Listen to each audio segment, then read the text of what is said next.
Hello mga parikoy, meron naman tayong bagong Starlink na pinapaayos. Bali, ang may-ari nito mga parikoy is si Sir Mar Kadina Patong, Hinunangan Southern Leyte. Gusto niyang ipa-vlog yung kanyang Starlink. So ito yung gagawin natin ngayon. Bali, dumating ito nung isang araw. Ngayon, yung status ng kanyang Starlink ay no standby power daw mga parikoy. Ito mga parikoy, nabuksan ko na to mga parikoy. Yan o, hindi pa natanggal yung mga lock nya. So ititest muna natin kung mayroon bang standby power o wala. So kabit ko na.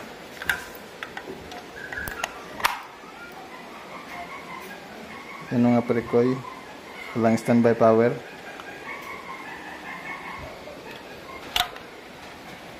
So baklasin na natin mga parikoy.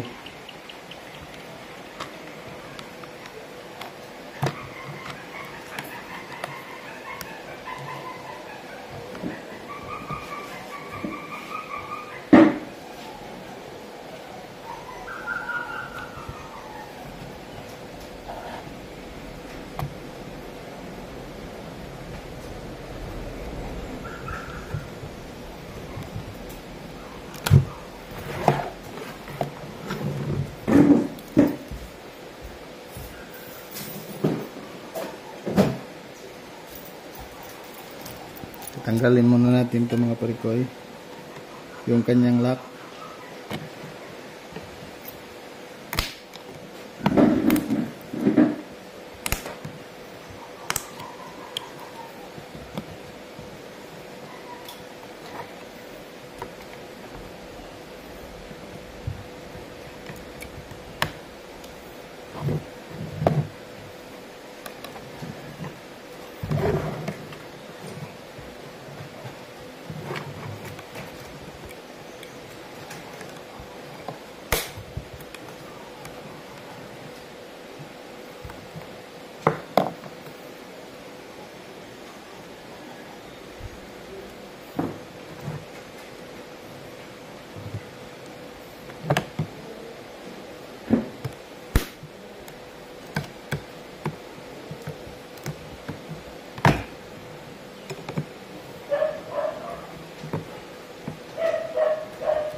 Bali, araw ng September 27 ngayon mga parikoy.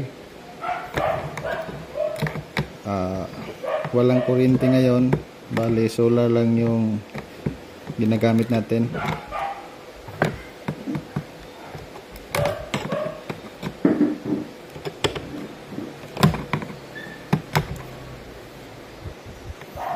Yan ang mga parikoy, natanggal ko na. Ayan. Nakikita nyo ba ito mga parikoy? Yan o. Yung dalawang ikap. Yun o, dalawang ikap. Lumubo siya. Kasi sabi na may-ari mga parikoy, patay sindi daw yung grid nila, yung kuryente nila. Kaya lumubo yung kanyang ikap.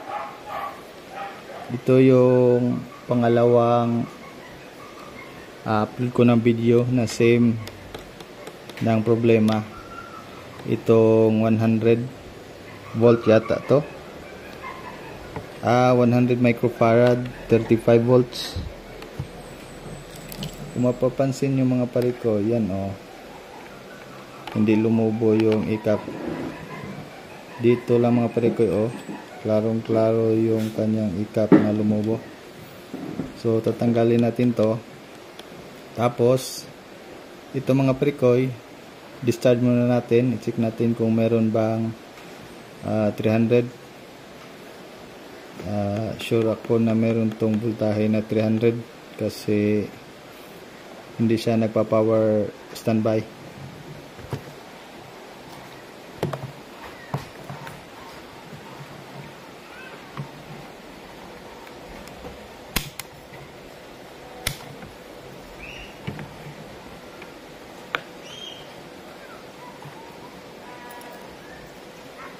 Yan, check muna ako sa e-cap na malaki.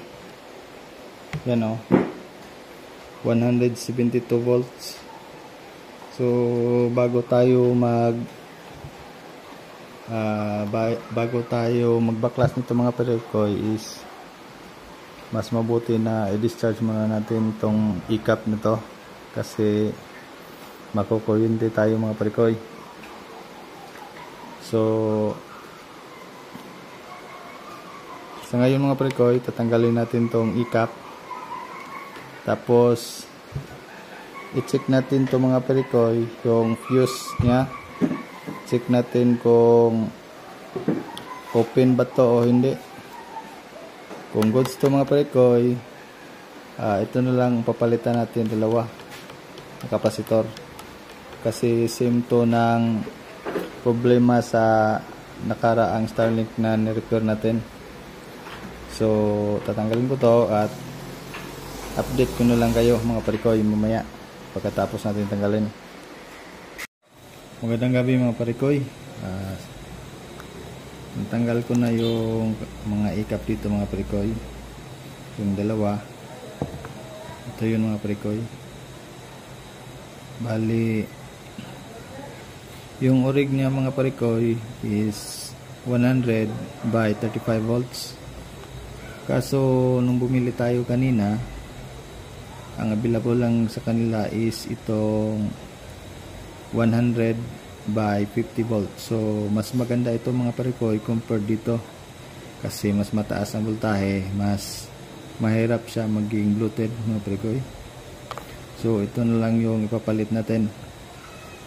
So itest natin yung luma mga parikoy. Ito mga parikoy, test natin. Nasa nanofarad tayo mga parikoy. Yan ang mga parikoy, 29.5 lang mga parikoy, meaning hindi na tugma yung kanyang reading sa specific niya rating. So ito mga parikoy, yung bago,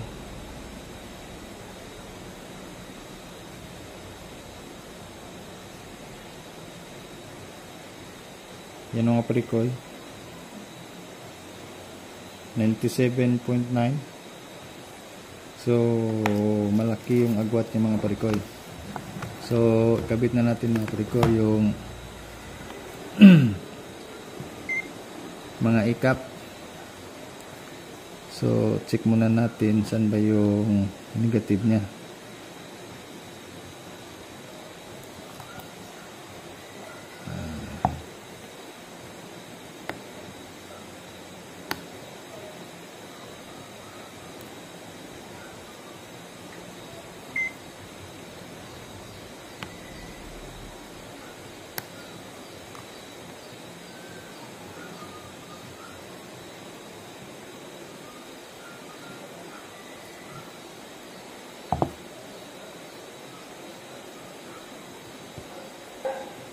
Yan mga parikoy, kabit na natin mga parikoy.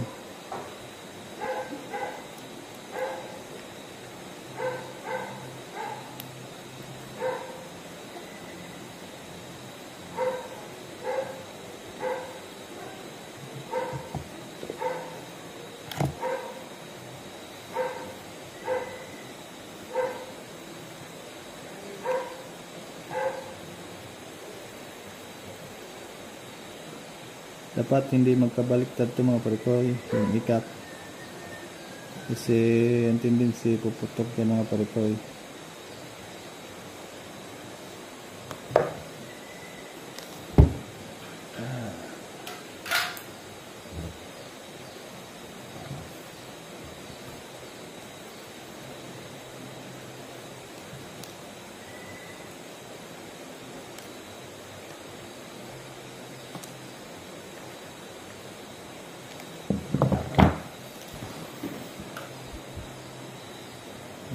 pagkatapos nating mahinang mga parikoy is lagyan natin ng thinner para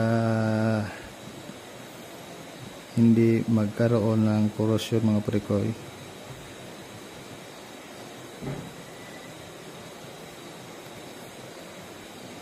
Para clean yung surface niya mga parikoy.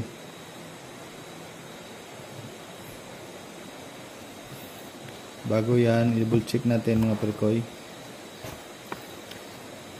kung nasa tamang ground ba yung ating nilagay mga parikoy.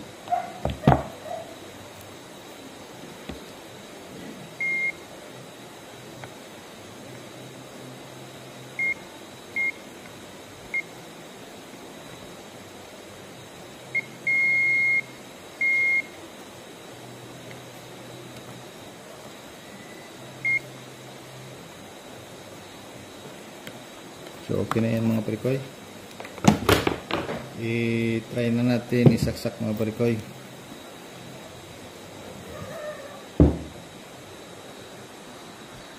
So nakabit na natin yung dalawang ikap. Saksak na natin.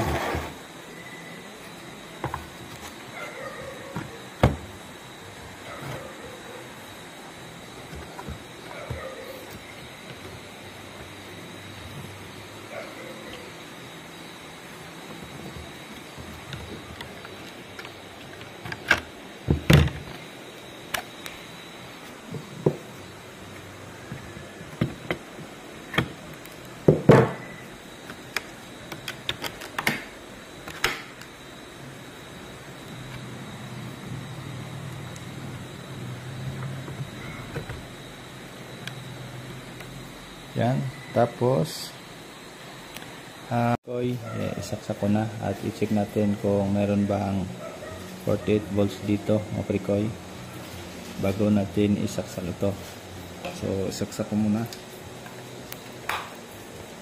tapos i-check natin kung meron bang 48 volts mga parikoy.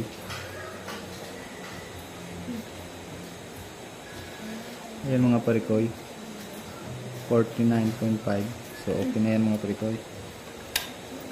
So pwede na natin ikabit itong ating mainboard.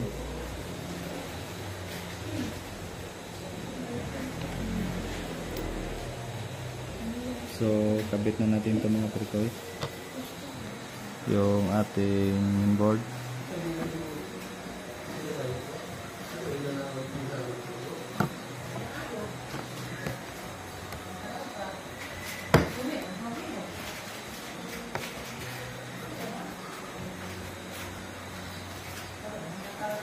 So ayan, saksak natin ulit mga parikoy itong power supply.